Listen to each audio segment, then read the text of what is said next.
Hello, everyone. Welcome to the Horror Room. I'm Travis Bruce, and today I have a special guest with us today. He is a horror author, and he has a new book out right now called The Last Temptation of Bible Boy, the novelization. I have with us today my man, Jeff O'Brien. Jeff, welcome to the Horror Room. Thank you for having me, Travis. It's a pleasure, man. It's a pleasure. So tell us a little bit about The Last Temptation of Bible Boy. All right. Last Temptation of Bible Boy is, of course, a novelization of a film of the same title by Joseph Vogeli and John Stone were the screenwriters, and they also starred in it.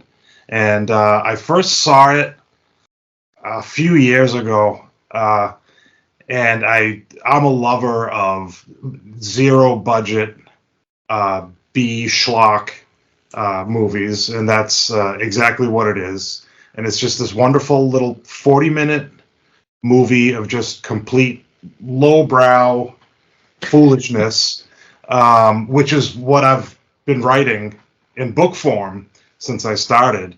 And I didn't know who Joseph Vogeli was until a couple of years later when I started seeing his name on other movies by a guy named Joe Sherlock, who I was following a lot. And they ended up being a real friendly bunch of people. And I made a post on Facebook one day saying, like, I'm seeing lots of writers doing novelizations of serious horror movies. Well, I write the book versions of the SOV micro-budget stuff. Any of you people who make those movies want me to write a novelization, let's do it. And I asked a few people, and a lot of filmmakers at first, they were like, they didn't really seem all that interested, or, well, in a lot of cases, I think the rights to their movies were owned by a production company, so it wasn't that easy to do.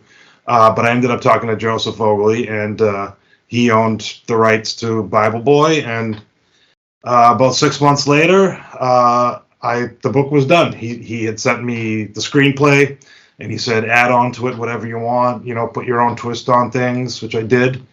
And like I said, about 6 months later, the book was done. Awesome. And the story of the book is about a Christian camp. Yeah. Yeah. A Christian camp where all of the counselors, except for one, are drinking, having sex, and smoking pot through the whole thing. Which is what you probably expect at an actual Christian camp.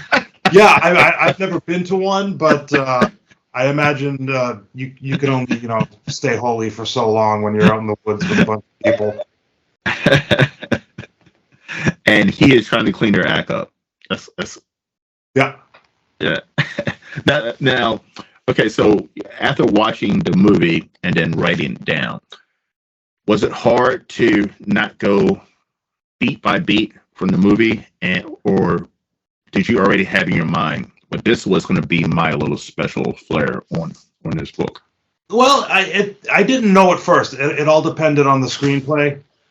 At first, I thought I'll start just by taking the screenplay, just novelizing it, and then putting my touches on it after.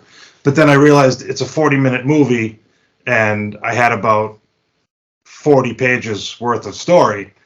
So I said, all right, I'm going to have to expand on this a little bit.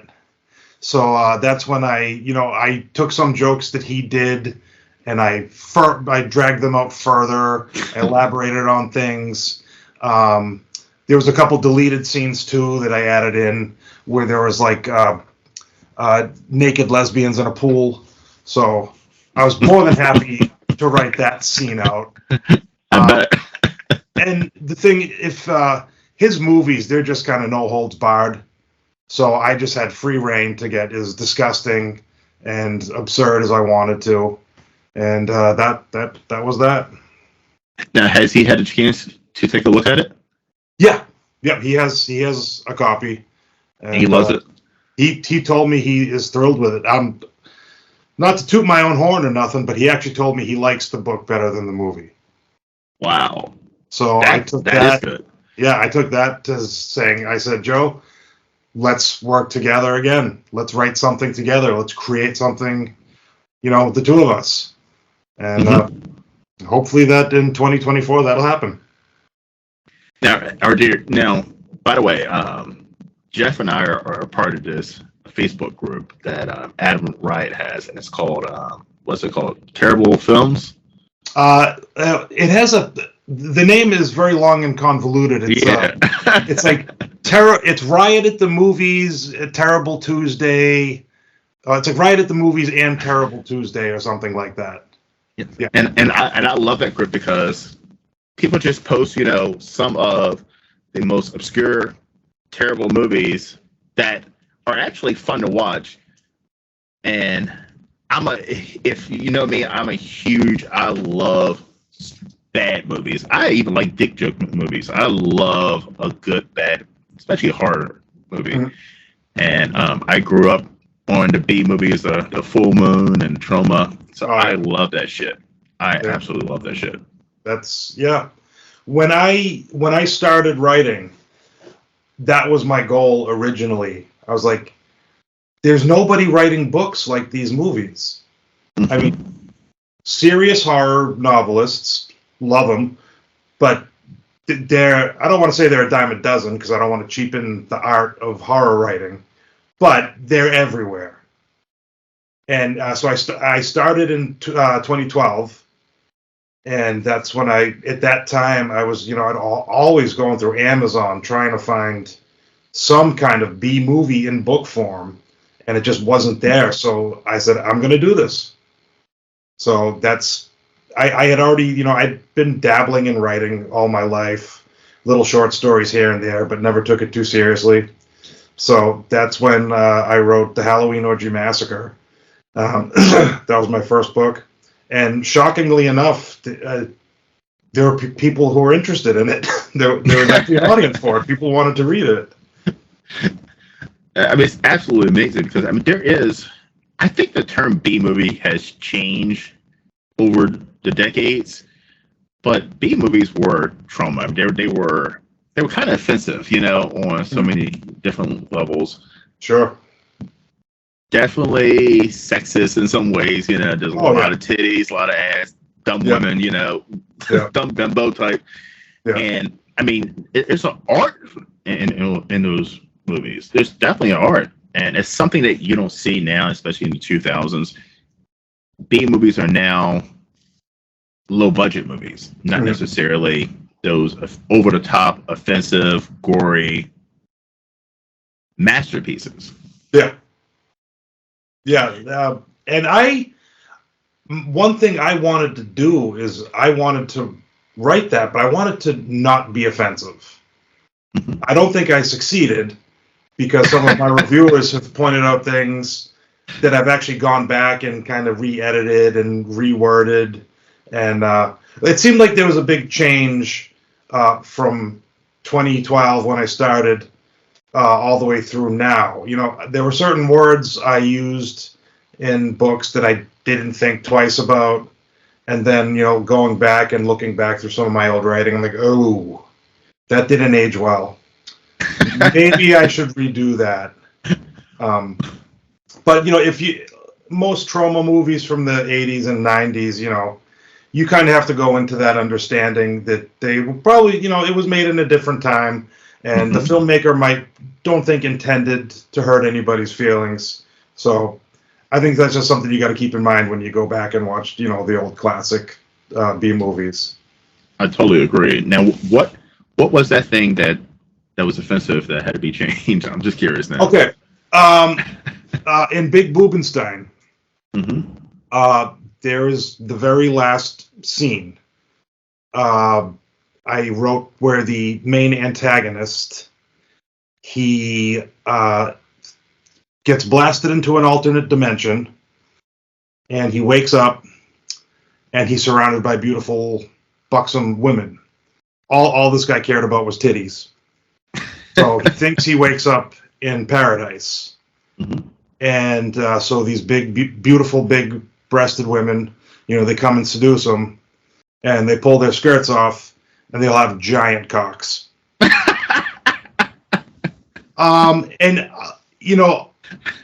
Even back then, some trans people that I know read the book. They didn't take any real offense to it. Yeah. But as the years went on, I started thinking about that. Yeah. And I was like, I didn't do it to appease anybody else. I took it out because it was no longer sitting well with me. Yeah. So some people bashed me for doing that. I think those people were kind of dead weight that I didn't need around anyways. Mm-hmm. And then other people were like, yeah, you're doing what you think you need to do for your product, your art. And so good on you for doing that. Yeah. Now, talking about Big Boomenstein, she's right there behind us. Yep, there's Adelaide. So, and this is that's your trademark book. So tell us about Big Boomenstein. It's a funny story how it all started. It goes back to 2002. I can't believe how long ago that was. I was big in the punk rock scene in Boston, and there was a band called Foam and Mesh, and they were like a comedy band. And they had a song, it was called Big Boobin's Time, and it was about getting caught reading your dad's porn mags, but using the excuse that you only read them for the articles. So, hilarious song. But I misheard the title, and I thought I had heard Big Boobin's Time. I was like, what is Big Boobenstein? Like that's a great word. And they're like, no, you idiot, it's not Big Boobenstein, it's Big Boobin's Time. So it ended up being something that my friends constantly made fun of me for saying.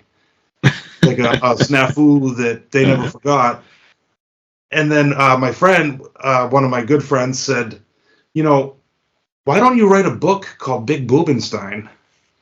Yeah, that would be perfect, because at that point I had written the Halloween Orgy Massacre, the Splatterhouse Rules, and a couple others. And he's like, that would be perfect for the kind of books that you write. And I was like, oh, you're right. And I literally pounded that book out in like less than 2 weeks. I devoted all my time off to making this title into a book, and nothing else that I've written has really caught on with a readership quite like Big Boobenstein has.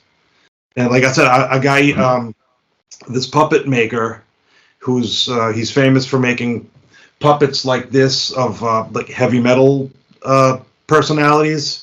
Like he's made Lemmy and he's made Scotty Ian from Anthrax puppets. Oh, nice. And he reached out to me. He's like, how'd you like me to make a Big Boobenstein puppet? I'm like, it's a no-brainer. And then he's like, well, okay, it'll be about $450. And I was like, shit. Okay, just do it. And I think the puppet is more than paid for itself. I haven't done conventions in a long time, but when I do a convention, she's always right on the table with me, and people just gravitate towards the puppet. Yeah, it's definitely a attention grabber. Oh, absolutely. The problem is people bring kids to conventions, and the kids will come up and be like touching the boobs, and I'm like, where's your parents? This isn't a no kids table. Sorry. I actually brought this up about horror conventions and people bringing their kids. Don't you think that it's not a good idea? Yeah, I mean, I'm not a parent. I know my parents certainly would not have brought me to one. Mm-hmm. But yeah, I think you can bring your kid, but keep the kid close to you, and say that's a no table, that's an okay table, something like that, maybe. Yeah, I mean, because you've been in quite a few. There's definitely women pretty much naked walking around. Yeah. There's people who are heavily intoxicated.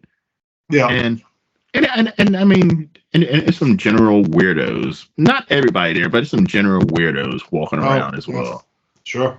So I mean, it's definitely, and it's crowded, it's cramped. I mean, it's just a lot going on. Yeah, I'm not a big fan of them for that reason. It's very. The last one me and my wife went to, I think we stayed about 20 minutes because it's just like you're packed in like sardines. I'm very claustrophobic.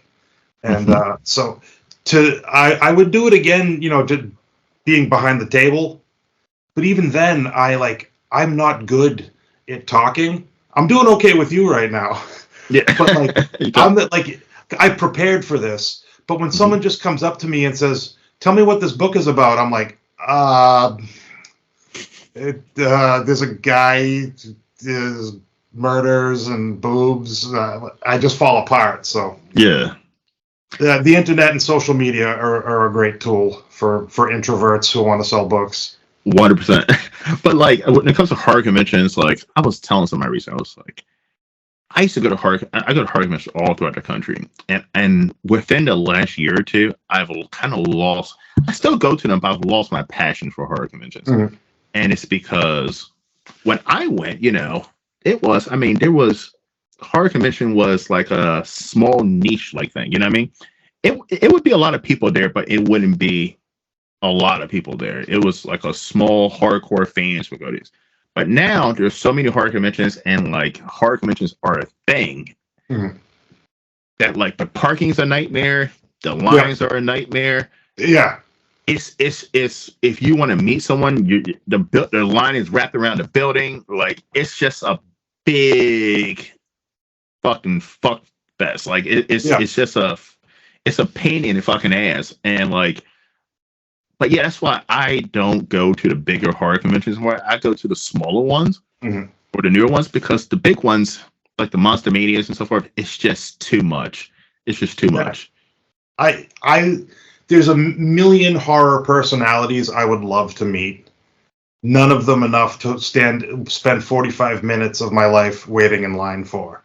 Or longer Yeah. because like I've been trying to get Robert Englund's autograph for years. I Mhm. actually got a picture of him in the hotel lobby of the of where Monster Mania. We actually took a shot together, but that was free. But Yeah. um, but every time I go to a convention, I'm like, I'm going to get Robert Englund's autograph this time. Mhm. And I never do it because the line is wrapped around the fucking building and it's winter and it's freezing cold or it's raining. And I'm like, I'm not doing that. Like, there's probably four other people I rather go and spend my money see, and the line might be a little shorter. I can get in and out than wasting my whole entire day standing in line in the Sure. cold to just Yeah. meet one person. Yeah. Luckily for me, because the people I idolize are pretty underground still, so Mhm. they're more likely to be the people who are behind the table, like I would be. That I could just Yeah. walk over and be like, "Oh God, love your movies," and then Yes. chat it up for however long. The one exception I think I'd make would be Michelle Bauer. She was in Hollywood Chainsaw Hookers. She was just at Chiller last year. Yeah, Yeah. yeah. I would probably spend a couple hours in line waiting to meet her, but other than that, I can't think of anyone I'd really want to do that for.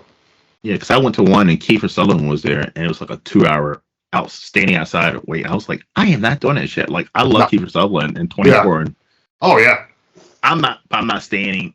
But not only that, I stand in line for 2 hours, but then I gotta give him $200 for an autograph or a picture or Oh something. And I'm no. like, No. it's too much. Like, they gotta work on a way of speeding those fucking lines up.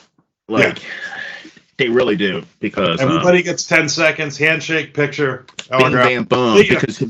Because you get that one horror nerd and we've all been behind him, and he wants to talk to Robert Englund like he's his best friend. Like, Yeah. oh well, let me tell you about this and blah blah blah blah blah. And you see these actors, you see their whole fucking soul is dying as this Yeah. person is talking, and I'm like, yo, this motherfucker does not care about anything you're fucking saying. He wants your money, picture, autograph.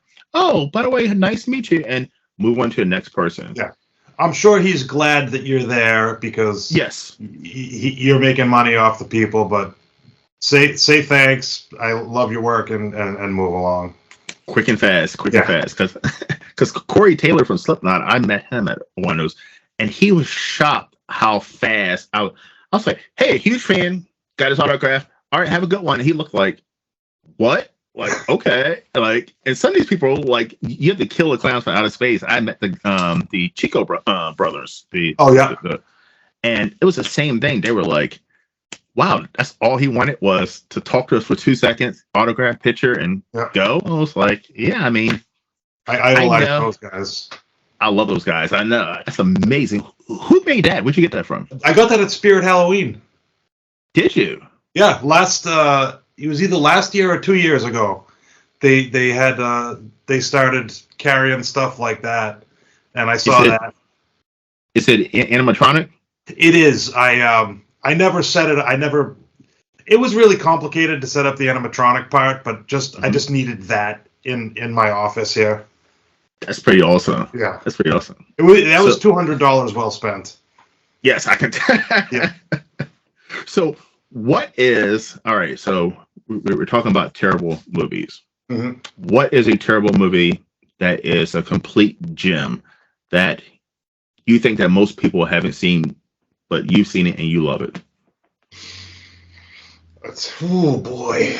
Let's see. Well, I think I hate to call them terrible, but all of Adam Thorne's movies, a lot of people haven't seen those, like Muppet Pastor and Rock and Roll Asylum. Um, he just, there's such charm to his work. Even someone who isn't all that big into terrible movies could watch that and be like, "Oh, that's endearing." Like Mhm. this is a guy with so much passion, and he's having so much fun doing this. You can tell just by watching it. There's nothing he'd rather do. Um, so and not just to make a plug for Muppet Pastor because I just finished the novelization of it, Yes. but the reason I wanted to write that one is because it's probably my favorite terrible movie. I Now, also how does oh, go ahead. Go no? I was ahead. say, how did you two meet? You and Adam. I mean, the simple answer is Facebook. Okay. I can't remember exactly how we met. It's been a couple of years, but yeah, I don't know. Somehow we just started chatting on Facebook, and we were kindred spirits, and Awesome. yeah, yeah, Awesome.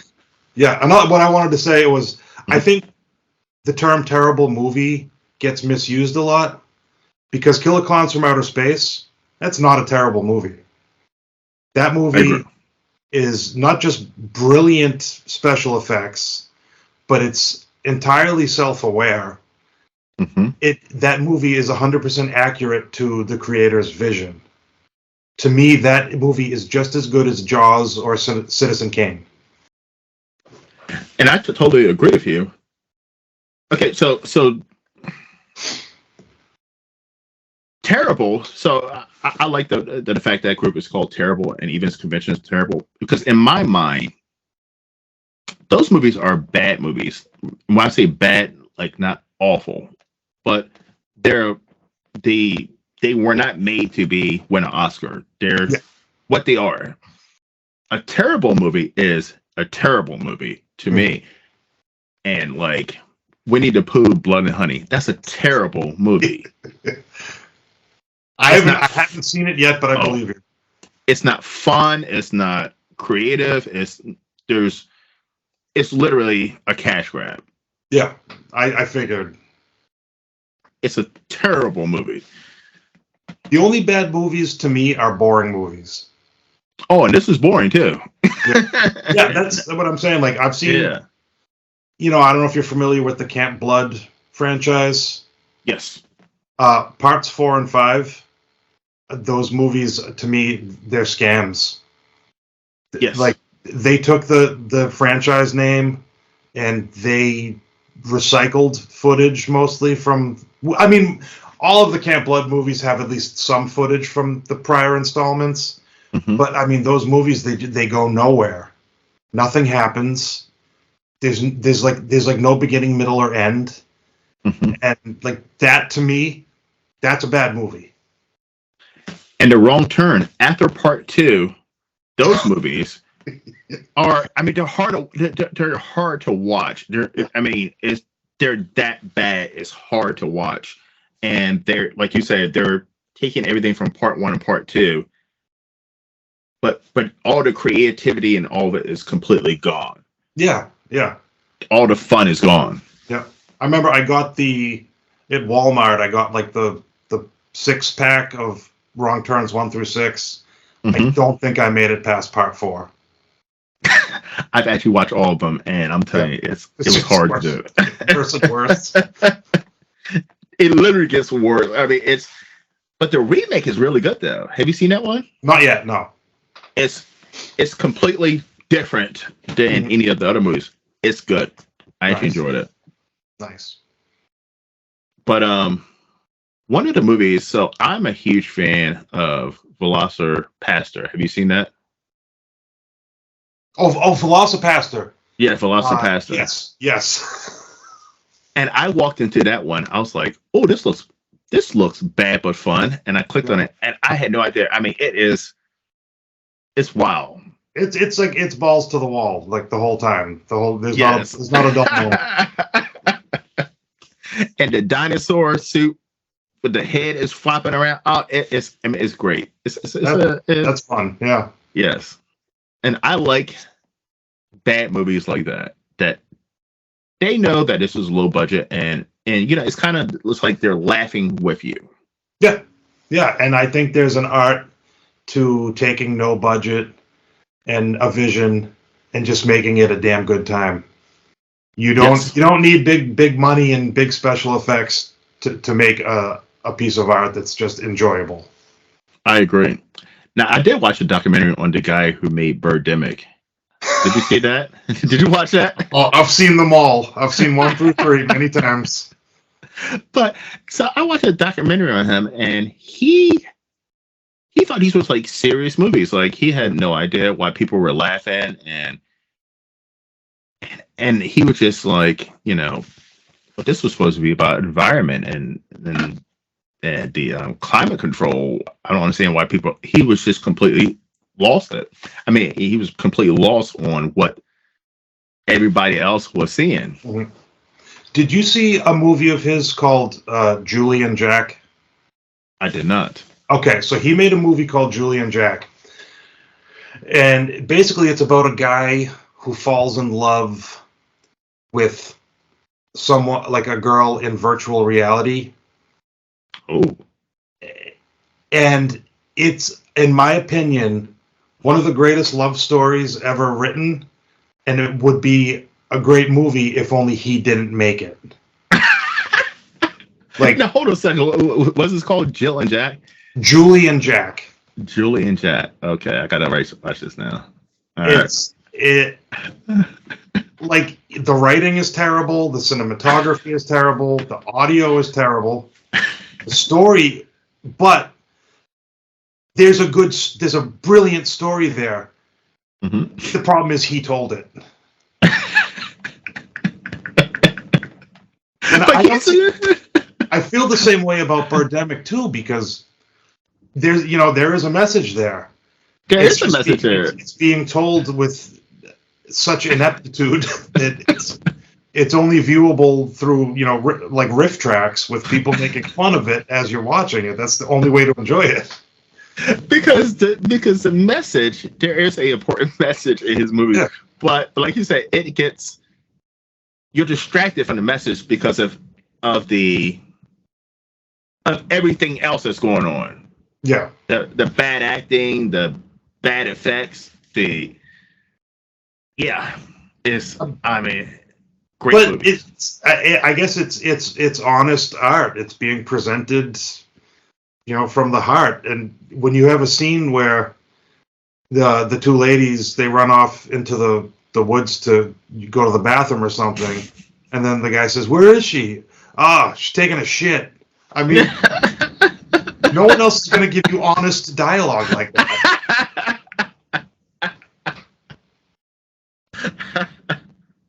Have you seen Stephen King's Sharks in the Corn? Was it? Yeah. I thought that's the Polonia brothers, right? No, I don't think so. Wait, I'm getting. There's so many like Amityville Sharks and Sharks of the Corn, and like I don't know. I can't keep them all together, but. Yeah, no, I've definitely seen the movie where they're in a cornfield and there's the shark. I think I watched it on Tubi. Okay. So yes, I have seen that one. Yeah, but like it is so bad. But I think it's I don't know if it's incompetence or if it's, hey, we're trying to be this bad. Because like it was one point where like the cop was on the radio talking to his partner, and you could literally see her like on the other side of the cornfield. And I'm like, why are they talking to each other over the radio? And they're literally like right there. And I was like, is this incompetence or is this like, are they in on the joke? I think they're probably in on that. Yeah. Yeah. It's somewhere between incompetence and just not giving a shit. That's a good one. Yeah. So what do you think about vanity projects? Have you seen any terrible vanity projects recently? The worst one. Well, okay, I'll start with my favorite one. My favorite one is called Empire of the Dark. It's from 1990, made by Steve Burkett was the guy's name who made it. It's not like disgustingly vain. You know, he doesn't like. There's no scenes where he's in a hot tub with a beautiful naked chick, but still, you know, he's the protagonist, and he's like a portly guy with a terrible like Canadian looking mustache, and you know he's very inept in fighting and using a sword, but he does it anyways. And it's the story itself is really cool. It's like it's a little bit horror, a little bit Indiana Jones even with a supernatural twist. And so I would definitely recommend checking out Empire of the Dark. As far as ones to stay away from, there's one called Champagne and Bullets. Oh, I love that one. Yes, I've seen that. Yes. I've watched it several times because it's like a glorious train wreck. But it really is. It is so creepy. It is. So creepy. Have you seen Samurai Cop 2? Samurai Cop 2? Yes. One or two. Have you seen both of them? Yeah. Oh, I got them both on Blu-ray. Samurai Cop, the original, is probably in my top 5 favorite movies of all time. It's absolutely great. I did an interview a couple months back, and the director, I was just like, yeah, I was on IMDb, let's look at some of his stuff, and I scrolled past, I saw that he directed Samurai Cop. No, he was a producer, executive producer on Samurai Cop 1 and 2. I was like,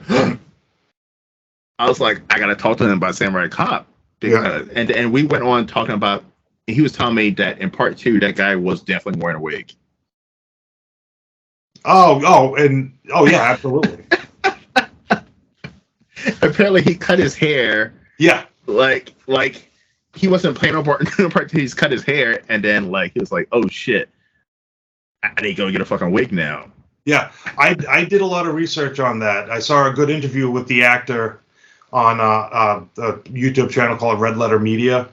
Mm-hmm. They sat down with the guy for an in-depth interview, and he said that once they were done filming, he cut his hair for another movie, and then there was some of the film was damaged, and they had to reshoot the scenes.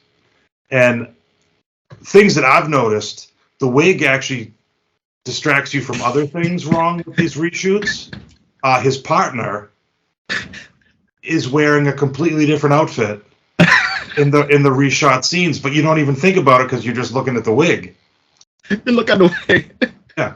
And there's another scene where it's after they infiltrate the house where Gerald Okamura runs away, and they're both running through the house shooting, and Samurai Cop's partner is still in the house, and then you see Samurai Cop running out of the house, but his partner is sitting on the hood of a car casually smoking a cigarette.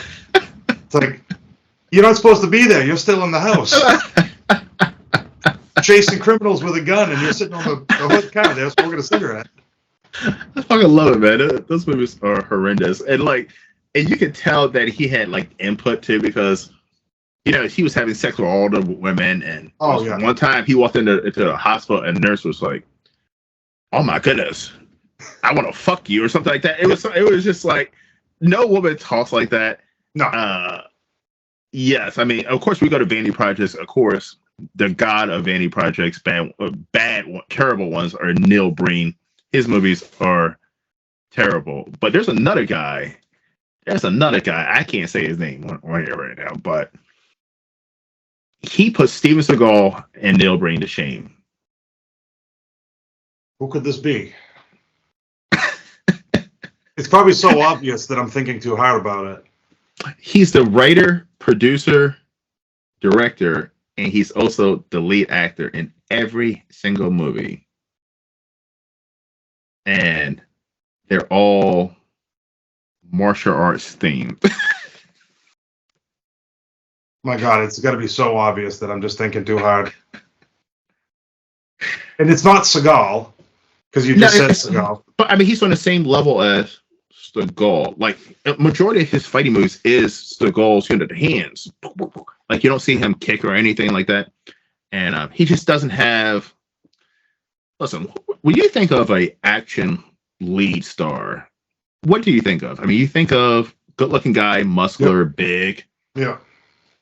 He just doesn't have to look. I mean, he looks like a great villain. You know what I mean? He looks like an excellent villain. But yeah, I'll tell you off camera. You gotta watch. You're gonna say it. I'm gonna be like, oh yeah, obviously. You gotta watch all his movies. He even has a movie where, so he's a white guy. He has a movie where he's supposed to be a black guy in the movie. It is on Tubi. It is cringing, but you can't stop watching it. What decade are these like from? Right now? Okay. Right now. It's yeah. Well, if this is something that has slipped past my radar, I definitely yes. I don't want to say his name because I'm pretty sure I interviewed him at one point. So, but that one movie I interviewed him was a great movie. Everything else is vanity. I think I figured it out. Does he have a long blonde ponytail? No. Oh, okay. No. I was thinking of Len Kabasinski. I haven't interviewed him. Okay, he's actually. I mean, his movies are terrible, schlocky martial arts where he is, but he's actually like kind of a muscular, good-looking guy. So can't be what you're saying. I mean, it's a shame that to be an action star, you have to have that, Yeah. But that's what believable, I guess. I mean, I don't know. But I'm saying you don't have to be a good-looking guy. You should have to be in shape. You can't be running around with a beer gut and be an action star. Yeah, unless you're making it like a deliberate comedy. And it's not. Then sure. And if it's not, 1%. Can't do that. It's 100% serious. But yeah, I would love to interview Neil Breen. I would love to interview him. Good luck. I do a thing where I tell people, because I tried to add Neil Breen on Facebook once. You know how in all his movies he has like 15 laptops? Yes. If you add him on Facebook, he will reject your friend request in less than a minute. Really? So I imagine he's sitting in his office with his 20 laptops and he's just like, reject. And it's 20 cell phones. Yeah. And if you look, you'll see like he'll show like his friends list. It's all like beautiful blonde women. So, yeah. I believe that's Neil in those movies is Neil in real life. I really do. There's no way it can be anything else. I believe he is absolutely delusional, and I think that he really thinks he's a shit. I mean, he's I mean, I really do. Yeah, I mean, I can't remember which movie it was.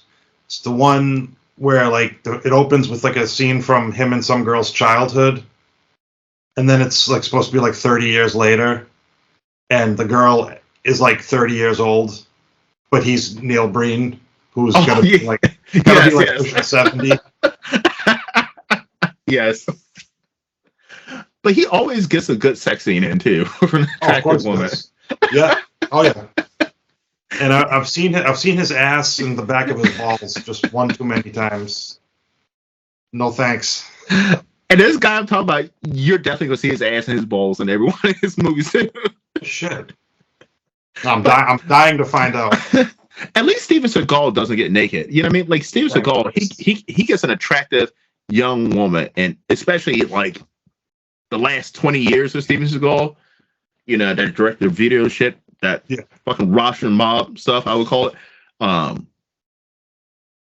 At least he doesn't get fucking naked. You know, at least he knows he's disgusting and he doesn't take his clothes off. But I do feel bad for those poor women in that movie. Oh yeah, I hope they're paid well. I don't think so. I really don't. They look like they're like maybe like sex trafficking or something. They look Eastern European, and they look like they're not there on their own will. Yeah, and Seagal is a pretty sketchy guy.